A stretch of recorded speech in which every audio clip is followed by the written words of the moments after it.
Hi hello friends, എല്ലാ കൂട്ടുകാർക്കും നമ്മുടെ ഇന്നത്തെ അടിപൊളി എപ്പിസോഡിലേക്ക് തന്നെ സ്വാഗതം കേട്ടോ. അങ്ങനെ പ്രകാശിനടുത്തേക്ക് കല്യാണിയും കാർത്തികയും കൂടി വരികയാണ്. പ്രകാശൻ എന്തൊക്കെയാ ആലോചിച്ചുകൊണ്ടിരിക്കുമ്പോഴേക്കാട്ടെ ഒരു വരുന്നത്. ആ വാ മക്കളെ എന്ന് പറഞ്ഞ് പ്രകാശൻ വിളിക്കുന്നുണ്ട്. എന്തായി എന്ന് ചോദിക്കുമ്പോൾ അച്ഛനോടൊരു സന്തോഷ വാർത്ത പറയാനുണ്ട് എന്ന് കല്യാണി പറയാണ്. അപ്പോ മോള് വിവാഹത്തിന് സമ്മതിച്ചോ? കാർത്തിക ചേച്ചി വിവാഹത്തിന് സമ്മതിച്ചു അച്ഛാ. സത്യമാണ് മോള് സമ്മതിച്ചോ? അതെ, എല്ലാവർക്കും വേണ്ടി ഞാൻ സമ്മതിച്ചു. പ്രത്യേകിച്ച് എന്റെ അച്ഛന്റെ ആഗ്രഹമല്ലേ ഞാൻ വിവാഹത്തിന് സമ്മതിക്കണമെന്ന്. അതുകൊണ്ട് ഞാൻ സമ്മതിച്ചു വെച്ചാ എന്ന് പറയാണ്. നന്നായി മോളുടെ താഴെയുള്ള രണ്ടനിയത്തിമാരുടെ വിവാഹം കഴിഞ്ഞു. അവര് ഭർത്താവും കുട്ടികളൊക്കെ ആയിട്ട് സന്തോഷമായിട്ട് ജീവിക്കുകയാണ്.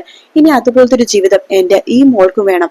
അതുകൂടി കണ്ടുവേണം എനിക്ക് മുകളിലേക്ക് പോകാൻ. അതിന്റെ ഒരു ആയുസ് എനിക്ക് എന്റെ ഭഗവതി തരും, എനിക്ക് ഉറപ്പാണ് എന്ന് പറയുമ്പോ കാർത്തിക പറയുന്നുണ്ട്. അത് മാത്രല്ല, അച്ഛൻ ഇനി ഒരുപാട് കാലം ജീവിക്കും. എന്റെയും കല്യാണിയുടെയും ഞങ്ങളുടെ 3 മക്കളുടെയും പേരക്കുട്ടികളുടെയും മരുമക്കളുടെയും ഭാര്യമാരുടെ കൂടെ അച്ഛൻ ഒത്തിരി നാൾ ജീവിക്കും എന്ന് പറയുമ്പോൾ പ്രകാശം പറയുന്നുണ്ട്. ഒരുപാട് ആഗ്രഹമുണ്ട് മോളെ, പക്ഷെ നിന്റെ വിവാഹം ഒന്ന് കഴിഞ്ഞ് കണ്ടാ മതി. അത് കണ്ട എനിക്ക് സന്തോഷമാണ്. അച്ഛനറിയാലോ ഞാൻ വിവാഹത്തിന് സമ്മതിക്കാത്തതിന്റെ കാരണം എന്തായിരുന്നു എന്ന്. എനിക്കിപ്പോഴും നല്ല പേടിയുണ്ട് എന്ന് പറയുമ്പോൾ കല്യാണി പറയണ്ടേ, ചേച്ചി അതൊന്നും ആലോചിച്ച് പേടിക്കേണ്ട, ഒന്നും സംഭവിക്കില്ല എന്ന് പറയണം. പ്രകാശൻ പറഞ്ഞ എന്നാലും മക്കള് നിങ്ങൾ 3 പേരും സൂക്ഷിക്കണം കേട്ടോ. നിങ്ങൾ നന്നായിട്ട് സൂക്ഷിക്കണം. പുറത്തൊക്കെ പോകുമ്പോ ആരുമില്ലാതെ ഒറ്റക്കൊന്നും ഇറങ്ങി നടക്കരുത് എന്നൊക്കെ പറയണം. അച്ഛൻ പേടിക്കണ്ട പിന്നെ ഞാൻ അച്ഛനെ ഒരു വാക്ക് തരാണ് എന്ന് കല്യാണി പറയാണ്. എന്ത് വാക്ക്? അച്ഛൻ ഇവിടുന്ന് ഡിസ്ചാർജ് ആവുമ്പോ കാർത്തിക് ചിത്ര വിവാഹം ഉറപ്പിച്ചിരിക്കും. ഇത് ഞാൻ അച്ഛന് തരുന്ന വാക്കാണ്, എന്റെ കല്യാണി മോളുടെ വാക്ക്. അത് 100% എനിക്ക് വിശ്വസിക്കാം. കല്യാണി മോൾ ഒരു കാര്യം പറഞ്ഞാലേ അത് പറഞ്ഞതുപോലെയാ എന്ന് പറഞ്ഞിട്ട് കല്യാണിയുടെ കൈകൾ പിടിച്ച് തലോടുവാണ് പ്രകാശൻ. കാർത്തിക എടുത്ത് കൈകൾ പ്രകാശം മേടിക്കുന്നുണ്ട്. രണ്ടുപേരും കൈകൾ ഇങ്ങനെ തലോടിക്കൊണ്ടിരിക്കുകയാണ്. എന്റെ മക്കള് നന്നായിട്ട് വരണം എന്നൊക്കെ പറയുന്നുണ്ട് കേട്ടോ. അതിനുശേഷം കാണിക്കണത് കാദംബരിനെയാട്ടോ. കാദംബരി രതീഷിന് ഫുഡ് എടുത്ത് കൊടുക്കാണ്. രതീഷ് പറയണ്ടേ, എന്തിനാ കാതു നീ ഇന്ന് ഫുഡൊക്കെ ഉണ്ടാക്കിയത്?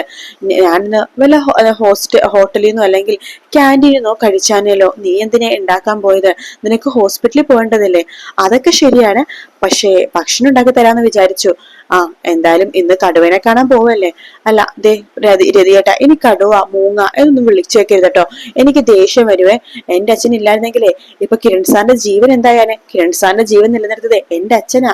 എനിക്കും എന്റെ അനിയത്തിമാർക്കും ചേച്ചിമാർക്കൊക്കെ ചേച്ചിക്കൊക്കെ അച്ഛൻ അത്ര കാര്യമാണ്. അമ്മമാർക്ക് ഇപ്പൊ ദേഷ്യമൊന്നുമില്ല. രതിയേട്ടനും ഹോസ്പിറ്റലിൽ വരെ വരണം, ഒന്ന് അച്ഛനെ കാണണം. സത്യം പറഞ്ഞാൽ എനിക്കിപ്പൊ അങ്ങേരുടെ ദേഷ്യമൊന്നുമില്ല.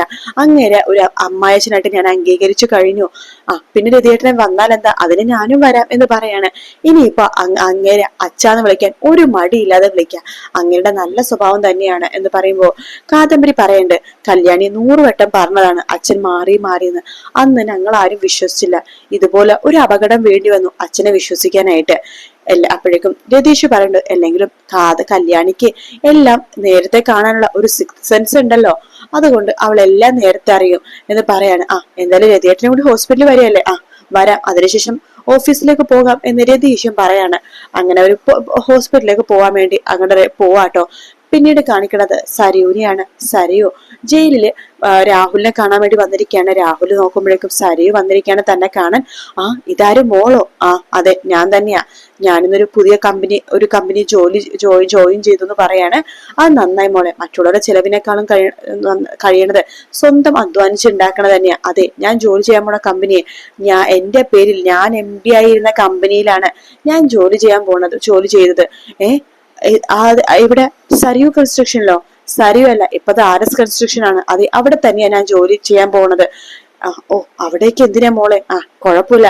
അതെ, അച്ഛൻ വിചാരിക്കുന്ന പോലെയല്ല. കിരണും കല്യാണിക്ക് നല്ലവരാ.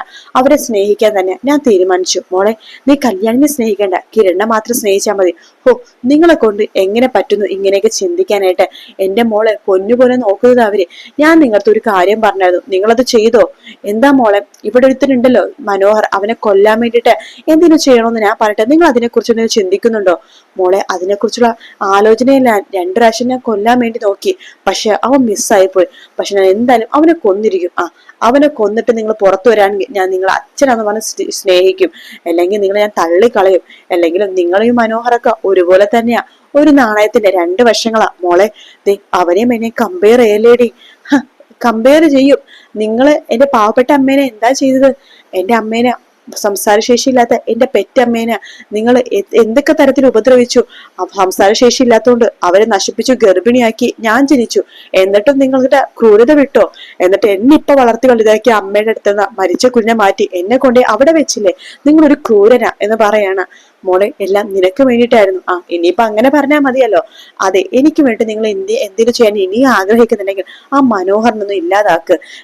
അല്ലാന്നുണ്ടെങ്കിൽ അവൻ പരോളിലെങ്ങാൻ ഇപ്പോഴെങ്ങാനും ഇറങ്ങുന്നുണ്ടോ? ഇല്ല മോളെ, അവൻ പരോളിലിറങ്ങുക അങ്ങനെ ഉണ്ടെങ്കിൽ എന്നോടാ വേണം നിങ്ങൾ ആദ്യം പറയാനായിട്ട്. അവനെ ഞാൻ കൊല്ലും. എന്നിട്ട് മോളെ, അവനെ കൊന്നു എനിക്ക് ജയിലിൽ വരേണ്ടി വരും. ജയിലിൽ വന്നാലും കുഴപ്പമില്ല.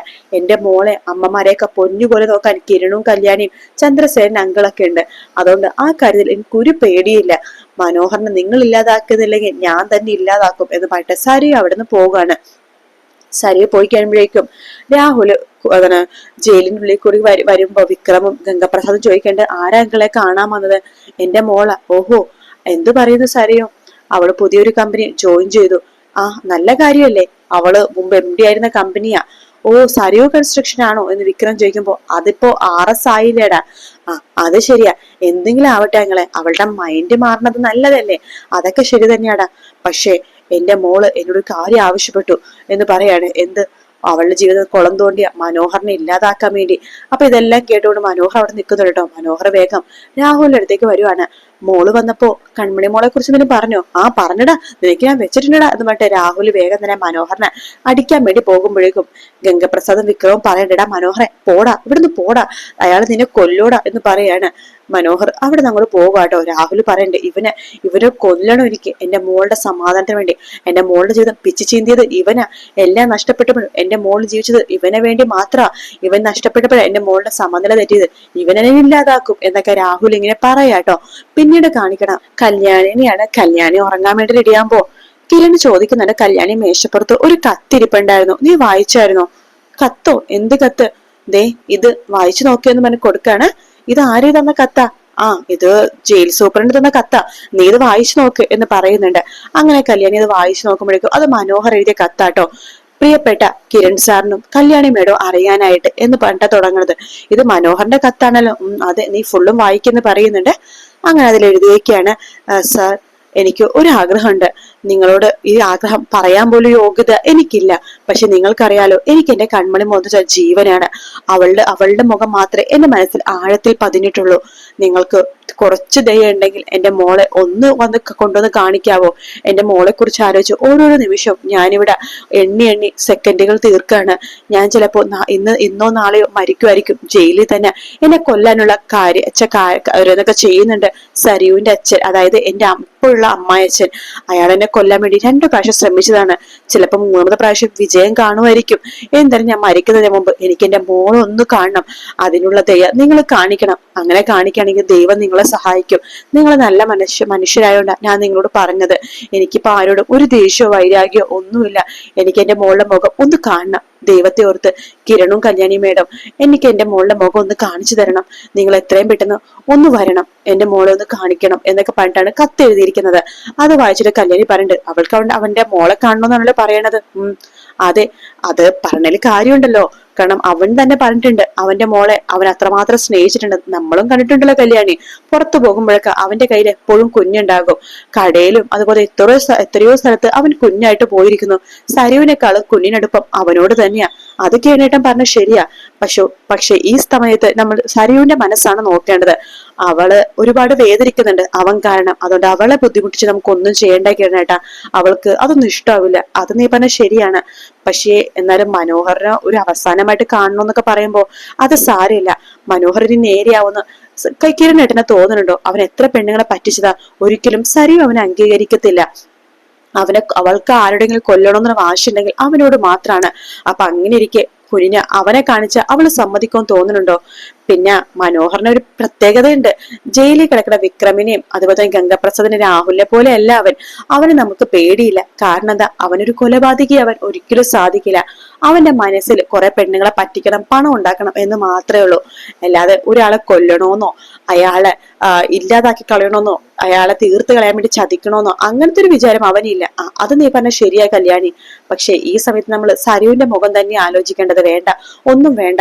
ആ പിന്നെ നാളെ നേരത്തെ ഉറങ്ങിക്കോ, നാളെ കാർത്തികയുടെ വീട്ടിലേക്ക് പോണ്ടേ, നാളെയാണ് ചെക്കൻ വരുന്നത്. ആ അതെ എന്ന് കല്യാണി പറയാണ്. അപ്പൊ ആ ഒരു ഭാഗത്തോടെയാണ് എപ്പിസോഡ് തീരുന്നത് കേട്ടോ. വീഡിയോ ഇഷ്ടപ്പെട്ടാൽ ലൈക്ക് ചെയ്യുക, സബ്സ്ക്രൈബ് ചെയ്യുക, കമന്റ് ചെയ്യുക. മറ്റൊരു വീഡിയോ കാണാം. Take care, bye bye.